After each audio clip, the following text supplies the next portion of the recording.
അതെ. അതായത് ഈ ഒരു കമ്പാരിസൺ പോയിട്ട് MLS-നെ മെൻഷൻ ചെയ്യണമെന്നുള്ള സംശയമാണ്. MLS ഒന്നാമത് ഈ ഒരു മെസ്സി വരുന്നതിന് മുമ്പ് ചർച്ച പോലും ചെയ്യപ്പെടാത്ത ഒരു ലീഗായിരുന്നു.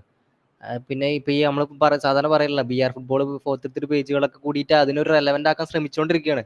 പക്ഷെ റെലവന്റ് ആക്കാൻ എന്തെങ്കിലും കണ്ടന്റ് വേണ്ടേ? മെസ്സി ഇപ്പൊ അടിച്ച ഗോളോ അല്ലെങ്കിൽ മെസ്സി എന്താണ് ഒന്ന് നടന്നതെങ്കിലും കിട്ടണ്ടേ ഇവർക്ക്? അതുപോലും ഒന്നാമത് മെസ്സി ഇറങ്ങണില്ല.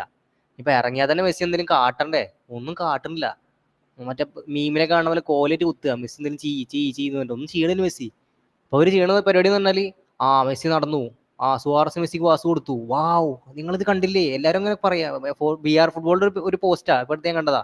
അതായത് നിങ്ങളിത് കണ്ടില്ലേ നോക്കൂ, അതായത് ഞാൻ ഇംഗ്ലീഷിൽ പറയണല്ല, ഞാൻ മലയാളത്തിൽ അതിന്റെ ഇത് പറയണ. നിങ്ങളിത് കണ്ടില്ലേ നോക്കൂ, സുവാറസ് അതാ മെസ്സിക്ക് പാസ് കൊടുക്കുന്നു, വാട്ട് ഐക്കോണിക് ഹിസ്റ്റോറിക്കൽ മൂവ്മെന്റ് എന്ന് പറഞ്ഞിട്ട് അവര് ഇട്ട സാധനമാണ്. അതായത് ഇതുപോലത്തെ സാധനങ്ങളൊക്കെ അവർക്ക് എടുത്ത് പൊക്കി പിടിച്ചിട്ട് വലിയ വിഷയ എന്താണ് ന്യൂസ് ആക്കണി മാറ്റേണ്ടി വരുന്നത്. കാരണം മെസ്സി റെലവന്റ് അല്ല. ഇപ്പൊ വേൾഡ് കപ്പ് എടുത്തതിന് ശേഷം മെസ്സിക്ക് റെലവന്റ് ആയുള്ള വേറെ സാധനങ്ങളൊന്നുമില്ല.